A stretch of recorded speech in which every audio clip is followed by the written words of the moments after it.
Pendant des siècles, les Brignolais ont lavé leur linge dans le lit du Caramilles, profitant d'une eau abondante, limpide et sans cesse renouvelée. À cette époque, on ne parlait pas encore de pollution, mais la tâche était dure. Plus tard, les choses ont changé. Pour réduire les pénibles trajets de nos lavandières, de nombreux lavoirs et fontaines-lavoirs ont été construits un peu partout en ville. Eh bien, parlons-en.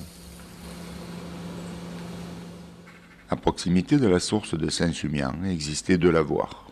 L'un construit probablement vers les années 1840, appartenant à Madame Veuve Bognaud, qui le louait à des familles fortunées. Ces dernières y faisaient laver leur linge. On appelait ce lavoir le lavoir des riches. Après maintes transactions infructueuses avec la municipalité, ce dernier fut abandonné et la ville reprit alors possession du canal et de la serve d'où venait cette eau.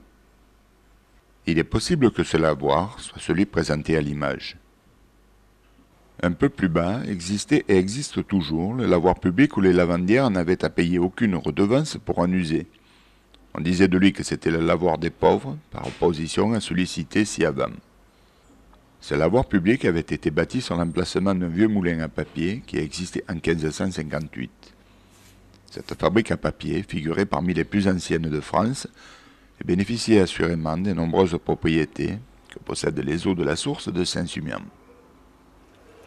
En 1574, le moulin tombait en ruine. Il fut racheté par Antoine Légier.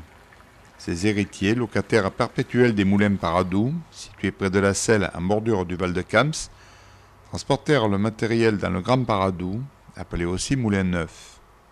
La famille Richard, propriétaire des lieux, a eu la gentillesse de me laisser filmer cet tamis, vieux de plus de 400 ans. Il servait à confectionner les feuilles de papier. En parfait état de conservation, les tamis possèdent encore les tissages en laiton, permettant l'incrustation des filigranes sur le papier, et voici le résultat. L'alimentation du lavoir des pauvres provenait directement de la source de Saint-Sumian. Une très grosse buse en assurait la liaison. Ce lavoir public, dont on ignore la date exacte de construction, était largement utilisé au cours du XIXe siècle et dans la première partie du XXe siècle.